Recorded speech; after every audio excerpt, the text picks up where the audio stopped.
Everyone, AI MBA की jobs को directly impact कर रहा है। Amazon ने 30,000 मिडिल मैनेजमेंट लेयर के एम्प्लॉयज को ले ऑफ कर दिया। पिछले 4 साल की तुलना में इस साल कैट का रजिस्ट्रेशन अपनी लोएस्ट पे था। सीमैट, जो कि एक टीयर 2 और टीयर 3 कॉलेजेस में एडमिशन के लिए करवाया जाने वाला एग्जाम है, वहां पे 40% डिक्रीज इन रजिस्ट्रेशन देखा गया पिछले साल की तुलना में। ये सारे फैक्ट्स दर्शाते हैं कि एमबीए अभी के समय पे बहुत ही वाइज डिसीजन साबित नहीं हो रहा है। लेकिन मैंने अपनी आईआईटी से बीटेक करने के बाद भी एमबीए क्यों की? मेरा सैलरी इंक्रीज हुआ, 3 गुने ज्यादा मुझे सैलरी मिली, मेरा अपॉर्चुनिटी इंक्रीज हुआ, अभी मैं यूएसए के अंदर में नौकरी कर रही हूं, मेरे नेटवर्क इंक्रीज हुए, मेरी रिस्क टेकिंग एपेटाइट इंक्रीज हुई। और मैं किन 4 प्रोफाइल के लोगों को सजेस्ट करूंगी अभी के टाइम में एमबीए करना? सबसे पहली प्रोफाइल है ऐसे बच्चों की जिन्होंने अपना ग्रेजुएशन कर लिया है। आपने बीटेक किया है, बीए किया है, बीएससी किया है, बीबीए किया है, किसी भी तरीके की आपने अपनी ग्रेजुएशन की डिग्री की है। ग्रेजुएशन के वक्त आपने टेक्निकल स्किल्स को इतना ज्यादा नहीं ध्यान दिया, आपने एआई एमएल के बारे में पढ़ाई नहीं की, आपने डेटा को, मार्केटिंग को नहीं समझा। अभी आपके पास स्किल्स नहीं है, या फिर स्किल्स हैं भी तो बहुत ज्यादा लिमिटेड है, और आप बाकी करियर अपॉर्चुनिटीज भी एक्सप्लोर करना चाहते हैं, तो एमबीए आपके लिए एक बहुत अच्छा ऑप्शन साबित हो सकता है। क्योंकि यहाँ पे एक बहुत ही फंडामेंटल कोर्स है। आपको फर्स्ट ईयर में सारे ही कोर्सेज पढ़ाए जाते हैं, आपको फाइनेंस, मार्केटिंग, ऑपरेशन, सेल्स सब कुछ समझाया जाएगा, और सेकेंड ईयर में आप अपने हिसाब से अपनी स्पेशलाइजेशन को चुन सकते हैं। मेरा भी सिमिलर रीजन था। मेरी सिविल इंजीनियरिंग की डिग्री थी, मेरी टेक्निकल स्किल्स बहुत लिमिटेड थी, इसलिए मैंने अपनी अपॉर्चुनिटीज को इंक्रीज करने के लिए एमबीए किया। हालांकि यहाँ पे आपकी फीस बहुत ज्यादा होगी, तो आपका कॉस्ट भी होगा, लेकिन आपकी डेफिनेटली अपॉर्चुनिटी इंक्रीज होगी। वीडियो में आगे बढ़ने से पहले मैं आपको एमबीए वाला के बारे में बताना चाहूंगी। अगर आप कैट के बारे में सोच रहे हैं और आप एक ऑनलाइन कोचिंग क्लास की तलाश में हैं जहां पे आपके बेसिक से लेके एडवांस लेवल तक के हर एक टॉपिक को कवर कराया जाए और काफी रीजनेबल रेट हो क्लासेस की, तो एमबीए वाला आपके लिए बेस्ट ऑप्शन है। अभी इनके 5वें विश्वास दिवस पे काफी अमेजिंग ऑफर्स चल रहे हैं, जिसका डिटेल अभी मैं आपको देने वाली हूं। कैट 2025 का रिजल्ट एमबीए वाला कोचिंग क्लासेस की क्वालिटी का टेस्टामेंट है, क्योंकि बच्चों ने 99.95, 99.93 और 99.84 जैसे परसेंटाइल स्कोर किए हैं। इस स्कोर का सबसे बड़ा क्रेडिट जाता है इनकी फैकल्टी को, जिसका 10 साल से ज्यादा का ऑन एवरेज टीचिंग एक्सपीरियंस है। यहाँ की फैकल्टी खुद 99.9 परसेंटाइल से ज्यादा स्कोर कर चुकी है, तो इनको एक्चुअल गेम के बारे में सब कुछ पता है। आपको यहाँ पे Juhi Narula ma'am, Vikrant sir, Vineet sir, Rahul sir, Gaurav Gupta sir, Amit Surana sir जैसे टीचर्स मिल जाते हैं, जो कि आपकी क्वालिटी प्रिपरेशन को इंश्योर करते हैं। इनके टॉप बैचेस के बारे में हम समझ लेते हैं। सबसे पहले हमारे पास एमबीए प्रो बैच है, जहां पे आपको लाइव क्लासेस होती हैं, आपके कैट और ओमैट के सारे सिलेबस को कवर कराया जाता है। साथ ही आपको रिकॉर्डेड लेक्चर्स भी मिलते हैं, जिनका आपको अनलिमिटेड एक्सेस होता है। साथ ही आप 1-to-1 मेंटरशिप भी ले सकते हैं, आपको बुक्स प्रोवाइड की जाती हैं, आपको फुल टेस्ट सीरीज मिलती है, आपको अनलिमिटेड प्रैक्टिस मटेरियल्स मिलते हैं, और आपकी जीडीपीआई और वैट प्रिपरेशन में भी सहायता की जाती है।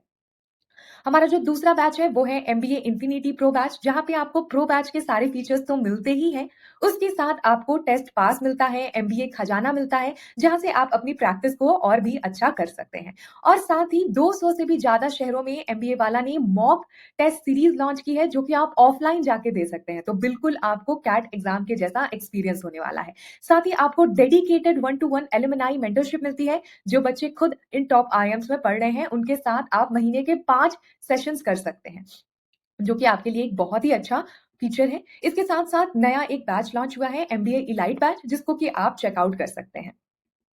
अब आते हैं सबसे इंपॉर्टेंट फीचर्स के ऊपर, जो कि है हमारा प्राइस। तो एमबीए वाला की प्राइस वैसे ही बहुत रीजनेबल है, लेकिन इनके 5वें विश्वास दिवस पे बम्पर डिस्काउंट चल रहे हैं, जहां पे आपको अप टू 57% ऑफ मिल रहा है। बहुत ही अमेजिंग डिस्काउंट है। इसके साथ साथ आपको और सरप्राइजेस भी मिलती हैं, तो आप अपनी प्रिपरेशन को सेलिब्रेशन में चेंज कर सकते हैं। स्क्रीन पे आप डिफरेंट बैचेस का क्या अभी ऑफर चल रहा है उसको देख सकते हैं। ऑफर बहुत ही लिमिटेड पीरियड के लिए है, तो आप जल्दी से इनको एक्सेस करें और ज्यादा से ज्यादा बैचेस का फायदा उठाएं। वीडियो में आगे बढ़ते हैं। दूसरी कैटेगरी ऑफ कैंडिडेट्स हैं वर्किंग प्रोफेशनल्स। ऐसे लोग जो कि नौकरी के अंदर में हैं लेकिन उनकी सालाना आय 10 लाख रुपए से कम है और साथ ही उस फील्ड के अंदर में खुद को ग्रो करता हुआ नहीं देखते हैं। काफी सारे रीजंस हो सकते हैं। आपकी स्किल सेट लिमिटेड है, आपका इंटरेस्ट नहीं है, या फिर आप चेंज करना चाहते हैं अपनी फील्ड को। ऐसे चांस में आपका एमबीए करना एक सही डिसीजन साबित हो सकता है। मैं जब अपनी एमबीए कर रही थी तो मैंने काफी सारे बच्चों को देखा था जिन्होंने अपनी बीटेक खत्म की, उसके बाद टीसीएस, इन्फोसिस, विप्रो जैसी कंपनियों में काम कर रहे थे जहां पे सैलरी आपकी 4-5 लाख रुपए होती है। 2-3 साल लोगों ने वहां पे काम किया, बहुत ज्यादा ग्रोथ पोटेंशियल वहां पे दिखाई नहीं दिया, तो फिर एमबीए की तरफ रुख किया। आपकी टेक्निकल स्किल्स हैं, साथ ही आपने मैनेजमेंट स्किल्स भी सीखी। ऐसी प्रोफाइल के साथ आपको मैनेजमेंट ट्रेनिंग या फिर प्रोडक्ट मैनेजमेंट की जॉब्स मिलना बहुत ही आसान होता है, क्योंकि प्रोडक्ट मैनेजमेंट की जॉब में आपको प्रोडक्ट मैनेज करना होता है जिसमें आपकी टेक्निकल स्किल्स आपका साथ देती हैं, और मैनेजमेंट के अंदर में आपने जो एमबीए के अंदर में सीखा है वो आपका साथ देता है। आगे बढ़ते हैं। हमारे तीसरी कैटेगरी ऑफ कैंडिडेट्स हैं जो कि अपना करियर रीस्टार्ट कर सकते हैं। इसमें काफी सारे बच्चे आ जाते हैं जो कि सालों साल से गवर्नमेंट जॉब की प्रिपरेशन के अंदर में लगे हुए हैं। तो आपने 3 साल 4 साल एक एग्जाम को दे दिए लेकिन आपका कोई भी वहां पे पॉजिटिव सिग्नल नहीं दिखाई दे रहा है, यानी कि आप वहां पे बिल्कुल भी प्रोग्रेस नहीं कर पा रहे हैं, आपके प्रीलिम्स क्लियर नहीं हो रहे हैं, आप बार बार मेंस के अंदर में फेल हो जा रहे हैं। तो शायद अब आपको यहां से ब्रेक लेना चाहिए और अपने करियर को रीस्टार्ट करना चाहिए। ऐसे केस में अगर आप एक एमबीए के लिए जाते हैं तो कॉलेज की फिर जिम्मेदारी होगी आपकी प्लेसमेंट करवाना और आपकी पॉसिबिलिटी इंक्रीज होगी, क्योंकि जब आप कंप्लीटली जॉब मार्केट से 3-4 साल के लिए कट जाते हैं तो आपकी स्किल्स कंप्लीटली आउटडेटेड हो जाती हैं और खुद से ऑनलाइन स्किल्स सीख के नौकरी लेना भी बहुत टफ हो जाता है, क्योंकि आपके कनेक्शंस भी छूट गए हैं, आपने कहीं भी काम नहीं किया है तो आपको रेफरल लेने के अंदर में भी बहुत ज्यादा दिक्कतें आएंगी। तो मैं हमेशा सजेस्ट करती हूँ कि आपके करियर रीस्टार्ट करने का सबसे बेस्ट तरीका होता है एमबीए करना, या फिर अगर आप कोई प्रोग्राम के अंदर में मास्टर्स करना चाहते हैं तो वो भी एक सही डिसीजन साबित हो सकता है।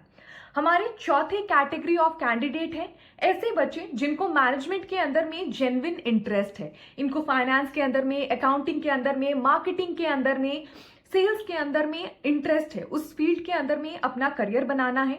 और अगर ऐसे बच्चे एआई सीख लेते हैं, टेक्निकल स्किल्स डेवलप कर लेते हैं तो फिर इनको कोई भी नहीं रोक सकता है। ऐसे ही बच्चे लीडरशिप स्किल्स के अंदर में जाते हैं, लीडरशिप पोजीशन पे पहुंचते हैं। जैसे कि सबसे अच्छा एग्जांपल है हमारा यहाँ पे सुंदर पिचाई का।